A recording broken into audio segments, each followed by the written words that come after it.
హార్ట్‌కి సంబంధించిన ప్రాబ్లమ్స్ వస్తాయి. ఇంకా ఏమేం టెస్ట్‌లు ఉంటాయి? అండ్ ఏ టెస్ట్‌కి అసలు ఇంపార్టెన్స్ ఏంటి? మన కార్డియాలజీకి వచ్చేసరికి బేసిక్ టెస్ట్ ఒక 3-4 ఉంటాయి.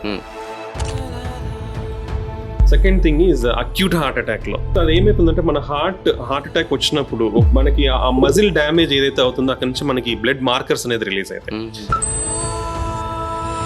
దెన్ అదర్ టెస్ట్ ఏంటంటే ఫర్ హార్ట్ ప్రాబ్లమ్స్ కి ఏదైనా నెక్స్ట్ దాంట్లో ఏం చేస్తాము మనం we can visualise our heart. నడిస్తే ఛాతి నొప్పి రావడం, నడిస్తే ఆయాసం రావడం ఇలా ఉంటుంది వీళ్ళలో. ఒకవేళ నీకు హార్ట్ బ్లాక్స్ ఉంటే నువ్వు స్ట్రెస్ గురైతే నీ హార్ట్ అనేది స్ట్రెస్ గురవుతుంది కాబట్టి చేంజెస్ కనిపిస్తాయి ఈసీజీలో. So we can identify that changes and we can tell that probably you might have black.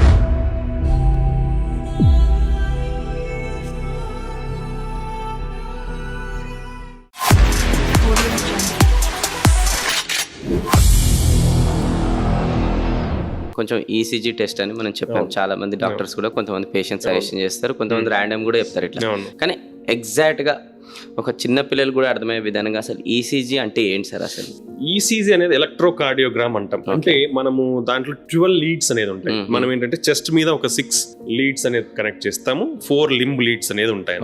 అంటే లైక్ లాట్ ఆఫ్ కనెక్షన్స్ మనం పెడతాం. తీసినప్పుడు ఏమవుతుంది, it will record the electrical activity of the heart. ఇప్పుడు మన హార్ట్ మనం ఎట్లయితే లైటింగ్స్ కానీ ఏదైనా పని చేయాలంటే కరెంట్ విల్ పాస్, మన హార్ట్ లో కూడా that electrical conduction system will be there.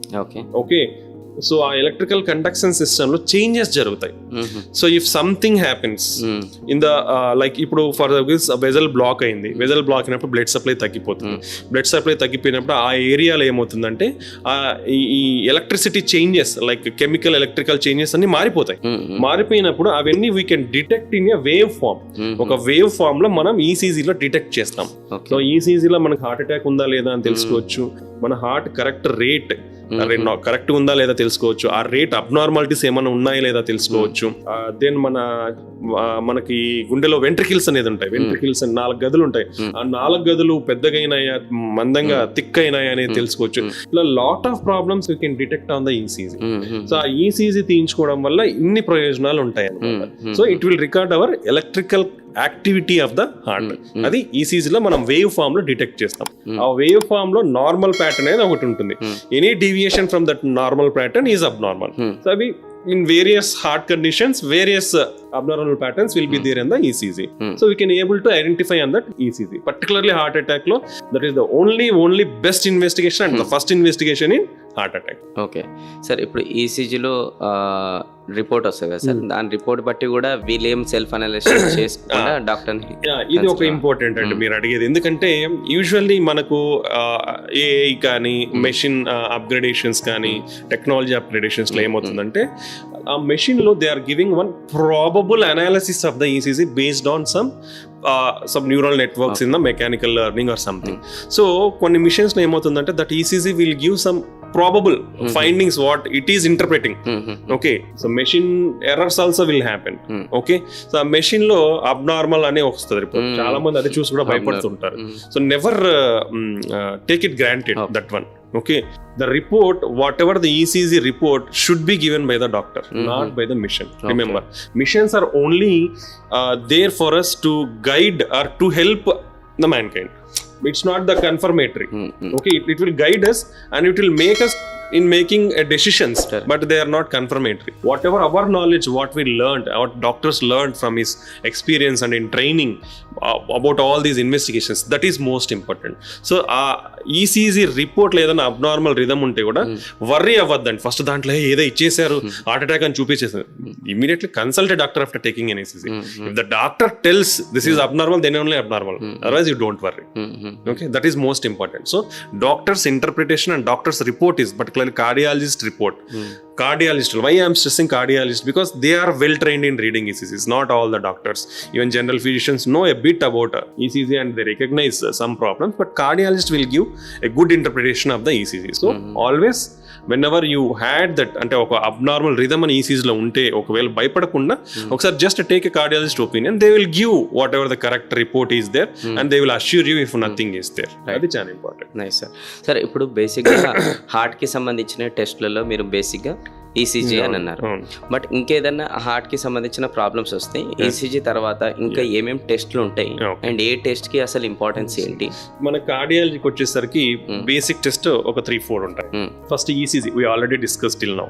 Second thing is acute heart attack లో ఒకవేళ ఈసీజీలో మైల్డ్ చేంజెస్ ఉన్నా, డౌట్ఫుల్ చేంజెస్ ఉన్నా, మనకు అక్యూట్ హార్ట్ అటాక్ ఎమర్జెన్సీగా మనం చేసేది ఒక బ్లడ్ టెస్ట్ చేస్తాం, ట్రోపనిన్ బ్లడ్ టెస్ట్ అంటాం. దాంట్లో హై సెన్సిటివ్ ట్రోపన్ అని అడ్వాన్స్డ్ టెస్టింగ్ కూడా ఉంది. సో అది ఏమవుతుందంటే మన హార్ట్ అటాక్ వచ్చినప్పుడు ఒకవేళ ఈసీజీలో మనం డిటెక్ట్ చేయలేకపోతే మనకి ఆ మజిల్ డ్యామేజ్ ఏదైతే అవుతుందో అక్కడ నుంచి మనకి బ్లడ్ మార్కర్స్ అనేది రిలీజ్ అవుతాయి. రిలీజ్ అయినప్పుడు ఆ బ్లడ్ లో మనకి ఎలివేట్ అవుతాయి. ఎలివేట్ అయినప్పుడు మనకి ఆ బ్లడ్ టెస్ట్ లో కనిపిస్తాయి. So when we are having a doubt about heart attack, ఈసీజీలో నాన్ సిగ్నిఫికెంట్ చేంజెస్ అంటాం. సో హార్ట్ అటాక్ కి అటు ఇటు కాకుండా ఉండే చేంజెస్ కానీ ఇట్లా కనిపించినప్పుడు స్టిల్ ఛాతీ నొప్పి వస్తూ ఉంది, so we have to rule out. ఎందుకంటే దాంట్లో నార్మల్ ఉన్నంత మాత్రం సిమ్టమ్స్ ఉన్నప్పుడు మనం ఎప్పుడు కూడా అజాగ్రత్త చేసేదానికి ఉండదు అనమాట. నెక్స్ట్ లెవెల్ ఆఫ్ టెస్ట్ మనం ఏంటంటే ట్రోపనిన్ బ్లడ్ టెస్ట్. సో ఈ ట్రోపనిన్ అనేది యూజువల్ గా అక్యూట్ హార్ట్ అటాక్ లోనే మేజర్ రైజ్ ఉంటుంది. మనకు క్రైటీరియా ఉంటుంది ఎంత రైజ్ ఉంటే మనం కన్స్ట్రక్ట్ చేయాలనేది. సో ట్రోపనిన్ బ్లడ్ టెస్ట్ అనేది చాలా ఇంపార్టెంట్ అక్యూట్ హార్ట్ అటాక్ లో. ఈసీజీ తర్వాత troponin blood test.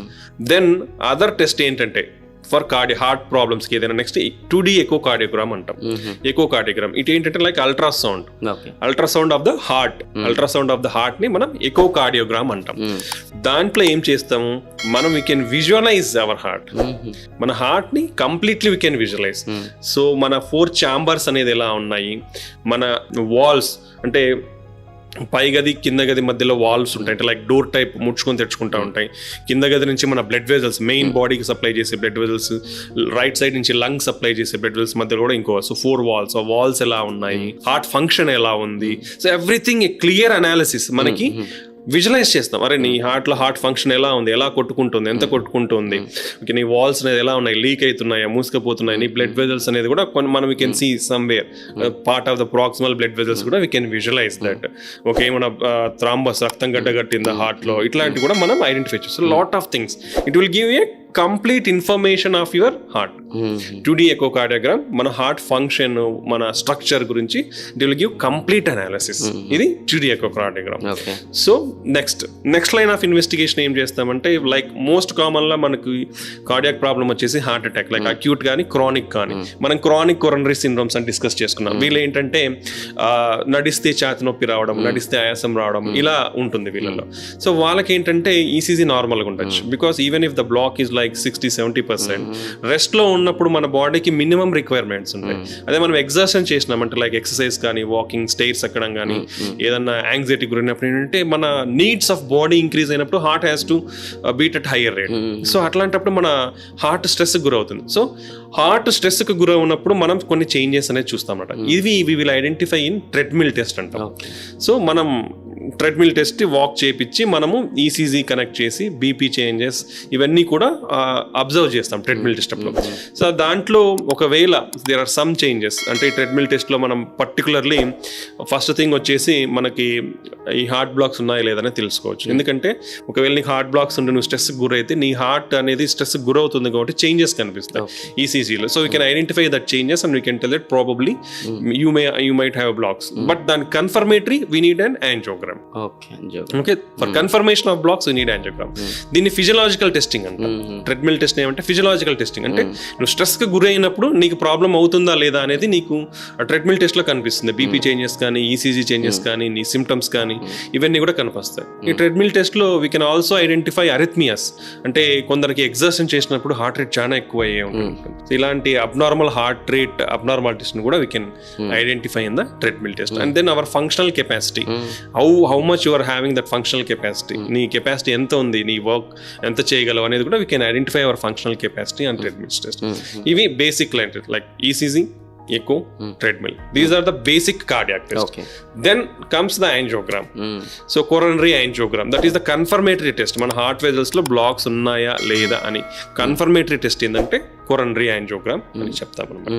Then other test CT coronary angiogram ఉంటుంది, సిటీ కార్డియాక్ ఉంటుంది, కార్డియాక్ ఎంఆర్ఐ ఉంటుంది, దెన్ న్యూక్లియర్ పర్ఫ్యూజన్ స్కాన్స్ అంటాం. ఇలా we are having lot of test for higher evaluation of the heart. Need in batti we will advise those and we will evaluate the function of the heart wherever required. So మనకి ఎక్కడైతే అవసరం ఉందో దాన్ని బట్టి further investigations అనేది మనం we can give for the heart. Sir ఈ treadmill test వల్ల సైడ్ ఎఫెక్ట్స్ ఏముండేవి? Nothing, treadmill test side effects ఏమి బట్ ఉండవు. మళ్ళీ అయినా కూడా ఈ కొన్ని డయాగ్నోస్టిక్స్ లో డాక్టర్ ప్రిస్క్రిప్షన్ కావాలని అంటారు. అంటే usually it has to be done under doctor's guidance better. ఎందుకంటే sometimes you there is small this thing will be there. మనకు ఒకవేళ ఏమన్నా ఇష్కీమియా కానీ ఇలా ఉన్నప్పుడు some people may get high heart rates. అది వెంట్రుకులర్ టెకికార్డియా, వెంట్రుకులర్ ఫిబ్రిలేషన్ అయ్యే chance ఉండొచ్చు. లేదా సడన్ గా వాళ్ళకి ఆయాసం, ఛాతీ నొప్పి డెవలప్ అవ్వచ్చు, హార్ట్ బ్లాక్ ఉండి ఒక్కొక్కసారి ప్రెసిపిటేట్ అయ్యి సడన్ గా రప్చర్ అయ్యి, దెన్ బీపీ ఎక్కువ అవడము, తక్కడము అవడం వల్ల ఆయాసము రావడం, ఇలా కాంప్లికేషన్స్ ఉండే ఛాన్స్ ఉండొచ్చు. But less chances only. So అలాంటి సినారియోలో డాక్టర్ ఉంటే it is very safe rather than A diagnostic if you do in a hospital setting where the doctor is available. So that is very safe in doing in a hospital setting rather than a diagnostic setting. వీలైనంత వరకు మీరు కొంచెం చాలా గట్టిగా పచ్చిగా చెప్పండి. Smoking వల్ల రాని డిసీజ్ లేదు. Brain strokes, kidney strokes, like heart strokes, kidney function affect అవుతుంది. సో ఈ విధంగా లంగ్స్ పోతాయి, హార్ట్ పోతుంది స్మోకింగ్ వల్ల. ఒకసారి స్మోకింగ్ వల్ల వచ్చిన తర్వాత ఏదైనా ప్రాబ్లం వస్తే అయిన తర్వాత చూసుకోనికి ఏముండదండి. ఫ్రాంక్ గా చెప్తున్నా, ఒక డిసీజ్ వచ్చిందంటే you have to suffer for the rest of your life. ఇప్పుడు కొంతమంది ఇట్లుంటాడు సార్, ఓన్లీ స్మోకింగ్ చేస్తారు, ఆల్కహాల్ అలవాట్లేదు. కొంతమంది ఇట్లున్నారు, ఆల్కహాల్ ఓన్లీ చేస్తారు, స్మోకింగ్ అలవాటు. కొంతమంది అట్లున్నారు, స్మోకింగ్ అండ్ ఆల్కహాల్ కాంబినేషన్. ఏమైనా కాంబినేషన్ ఏమవుతుంది, దీని పేరు దీని సైడ్ ఎఫెక్ట్స్ ఉంటాయి, దీని ఉంటాయి. So better to stop. Alcohol అనే ఇంపాక్ట్ ఎంతవరకు హార్ట్ పైన ఉంటుంది, బ్యాడ్ కొలెస్ట్రాల్ పైన ఉంటుంది? Smoking has nearly caused 1 billion deaths. Nearly around 300 million people more than 15 years are addicted to smoking. 1/4 to 30% of the Indian population are smoking. Smoking will cause every problem, not only heart problem, because smoking increases blood vessel fat accumulation because of lot of mechanisms.